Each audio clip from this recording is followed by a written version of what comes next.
Assamese blogger পিকে tube চেনেলৰ নতুন এটা ভিডিঅ'লৈ আপোনালোক সকলোকে স্বাগতম জনাইছোঁ। আশা কৰিছোঁ নিশ্চয় আপোনালোক সকলো ভালে আছে, ভালে থাকক, ভালে থকাটো কামনা কৰোঁ।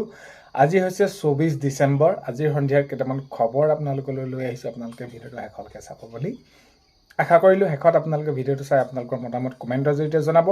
আৰু এইখিনিতে আপোনালোকক এটা অনুৰোধ কৰিম, চেনেলটোলৈ যদি আপোনালোক নতুনকৈ আহিছে ছাবস্ক্ৰাইব কৰাৰ লগতে কাষতে থকা বেল আইকনটো প্ৰেছ কৰি অল কৰি থ'ব, যাতে নতুন এটা ভিডিঅ' দিয়াৰ লগে লগে আপোনালোকে আগতীয়াকৈ চাবলৈ পায়। ভাল পালে লাইক এটা কৰিব আৰু শ্বেয়াৰ কৰিব। প্ৰথমটো খবৰ হৈছে অৰুণোদয় আঁচনি।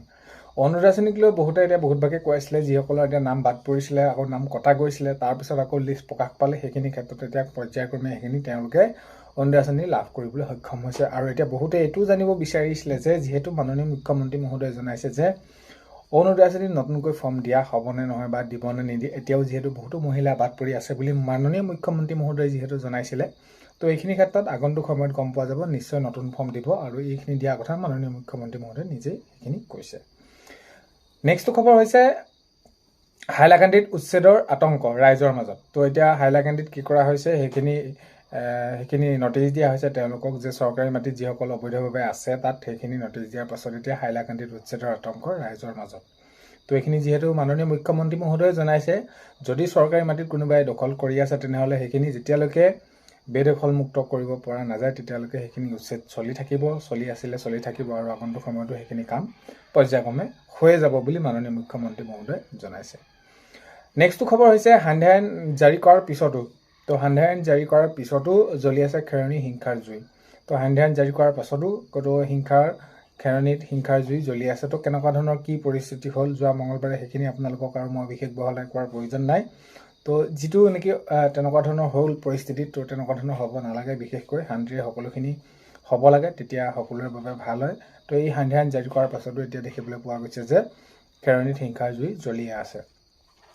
নেক্সটটো খবৰ হৈছে অগ্নিগৰ্ভা কাৰ্বি আংলঙৰ খেৰণীত ৰেপিড একশ্যনৰ ফ'ৰ্চৰ কি কৰা হৈছে, টহল দিয়া আৰম্ভ কৰিছে। তো অগ্নিগৰ্ভা যেনেকুৱা পৰিস্থিতি হৈছে কাৰ্বি আংলঙৰ খেৰণীত, তো ৰেপিড একশ্যনৰ ফ'ৰ্চৰ টহল তেনেদৰে আজি সেইখিনি কৰা দেখা গৈছে। নেক্সটটো খবৰ হৈছে 2026 নিৰ্বাচনৰ বাবে তৎপৰ অগপ। তো এতিয়া যিহেতু মিত্ৰজোঁটৰ তেনেদৰে সেইখিনি প্ৰাৰ্থী আগবঢ়াব, কোন যি সমষ্টিত কেনেদৰে দিয়ে সেইখিনি আগন্তুক সময়ত গম পোৱা যাব। তথাপিতো এই যি 2026 নিৰ্বাচনৰ বাবে আগন্তুক বিধানসভা নিৰ্বাচন আহিছে তাৰ বাবে তৎপৰ হৈছে অগপ দলে, তেনেদৰে সেইখিনি তেওঁলোকৰ নিজক কুচকাৱাজ প্ৰায় সাজু কৰিছে বা তৎপৰ হৈছে বুলি তেনেদৰে ক'ব পাৰি। নেক্সটটো খবৰ হৈছে পশ্চিম কাৰ্বি আংলঙৰ পৰিস্থিতিৰ প্ৰতি লক্ষ্য ৰাখি সেনা ফ্লেগ মাৰ্চ। তো এতিয়া আপোনালোকে গমে পায় কেনেকুৱা ধৰণৰ কি এটা পৰিস্থিতি যোৱা মঙলবাৰে সেইখিনি হৈ গ'ল। তো তেনেস্থলত এতিয়া যি পৰিস্থিতিৰ প্ৰতি লক্ষ্য ৰাখি সেনা ফ্লেগ মাৰ্চ তেনেদৰে সেইখিনি আৰম্ভ কৰি দিছে।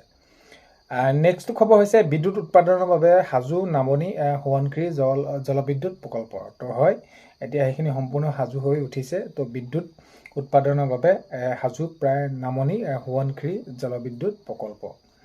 নেক্সটটো খবৰ হৈছে দেৰগাঁৱত সন্দেহজনক বাংলাদেশী শ্ৰমিকক আটক। তো দেৰগাঁৱত এতিয়া তেনেদৰে সেইখিনি সন্দেহ কৰা গৈছে, তো বাংলাদেশী শ্ৰমিকক আটক। তো সেইখিনি ক্ষেত্ৰত এতিয়া যিহেতু যি বাহিৰৰ পৰা অহা লোকসকলক তেনেদৰে উভতাই পঠিওৱা হৈছে, তো এইখিনি ক্ষেত্ৰত এতিয়া দেৰগাঁৱতো সেইখিনি সন্দেহজনক যিসকল, তো তেনেদৰে সেই শ্ৰমিকসকল আছিল তেওঁলোকক সেইখিনি আটক কৰা হৈছে।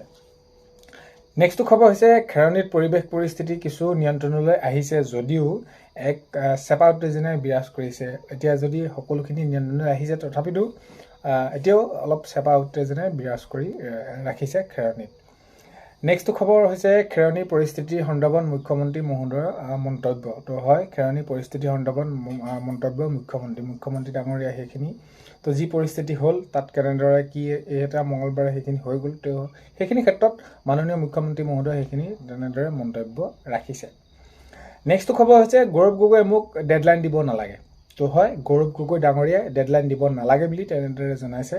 তো মাননীয় মুখ্যমন্ত্ৰী মহোদয়ে কৈছে যে গৌৰৱ গগৈয়ে মোক ডেডলাইন দিব নালাগে, কাৰণ কেলৈ মই গৌৰৱ গগৈ ডাঙৰীয়াৰ পৰা কিবা শিকিছোঁনে বা মোক খুৱাইছেনে বা ইত্যাদি তেনেকুৱা ধৰণৰ। এতিয়া যিহেতু 26 নিৰ্বাচন আহি আছে, নিৰ্বাচনত এতিয়া সেইখিনি, তো মাননীয় মুখ্যমন্ত্ৰী মহোদয়ে আজি যদি গৌৰৱ গগৈ ডাঙৰীয়াক তেনেদৰে কিবা এটা কৈছে, তো অহাকালি আকৌ গৌৰৱ গগৈ ডাঙৰীয়া মাননীয় মুখ্যমন্ত্ৰী মহোদয়ে কিবা এটা ক'ব। তো তেনেদৰে সেইবিলাক প্ৰত্যুত্তৰবিলাক দি থাকে ইজনে সিজনক। তো তেনেদৰে সেইখিনি কৈছে আজি মাননীয় মুখ্যমন্ত্ৰী মহোদয়ে যে গৌৰৱ গগৈয়ে মোক কোনো ডেডলাইন দিব নালাগে বুলি এনেদৰে মাননীয় মুখ্যমন্ত্ৰী মহোদয়ে জনাইছে।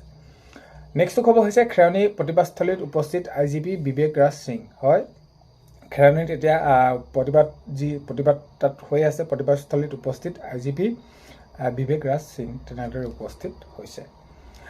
নেক্সট খবৰ হৈছে মুখ্যমন্ত্ৰীয়ে পুনৰ আক্ৰমণৰ লক্ষ্য কৰি ল'লে প্ৰতিদিন গোষ্ঠীক। তো যি জনজাতিকৰণ লৈ মাননীয় মুখ্যমন্ত্ৰী মহোদয়ে তেনেদৰে সেইখিনি কৈছিলে, তো তাৰ ফলত যিটো এতিয়া তেনেদৰে সেইখিনি কথাবিলাক ওলাই আছে বা কেনেদৰে কি হৈছে, তো এইখিনি ক্ষেত্ৰত আকৌ মাননীয় মুখ্যমন্ত্ৰী মহোদয়ক যিহেতু আজি প্ৰশ্ন সোধা গৈছিলে বা সেইখিনি ক্ষেত্ৰত মুখ্যমন্ত্ৰী মহোদয়ে পুনৰ আক্ৰমণৰ লক্ষ্য কৰি ল'লে প্ৰতিদিন গোষ্ঠীক তেনেদৰে।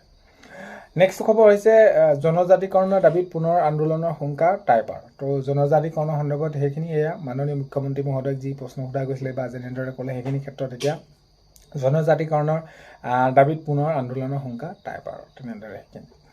নেক্সট খবৰ হৈছে খেৰণীত পৰিৱেশ আজিৰ ভিতৰত উন্নত হ'ব। তো এইখিনি ক্ষেত্ৰত হয় খেৰণীৰ পৰিৱেশ আজিৰ ভিতৰত উন্নত হ'ব বুলি তেনেদৰে জনাইছে মাননীয় মুখ্যমন্ত্ৰী মহোদয়। মাননীয় মুখ্যমন্ত্ৰী মহোদয়ে জনাইছে যে আজি ভিতৰত খেৰণীৰ পৰিৱেশ উন্নত হ'ব, মাত্ৰা শান্তি প্ৰক্ৰিয়া আগৰ দৰে তেনেদৰে ঘূৰি আহিব বুলি মাননীয় মুখ্যমন্ত্ৰী মহোদয়ে সেইখিনি জানিবলৈ দিছে।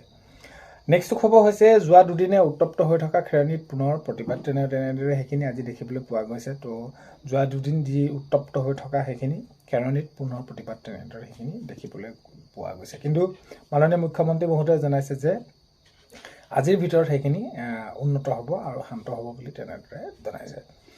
নেক্সট খবৰ হৈছে আজি নামৰূপত মুখ্যমন্ত্ৰী মহোদয়ৰ সেইখিনি তেনেদৰে সেইখিনি মাননীয় মুখ্যমন্ত্ৰী মহোদয় মুখ্যমন্ত্ৰী সভা। তো তেনেদৰে যি মুখ্যমন্ত্ৰী মহিলা উদ্যমিতা আঁচনি চেক বিতৰণ, তো সেইখিনি চেক বিতৰণ কাৰ্যসূচীত নামৰূপত আজি মাননীয় মুখ্যমন্ত্ৰী মহোদয় কাৰ্যসূচী।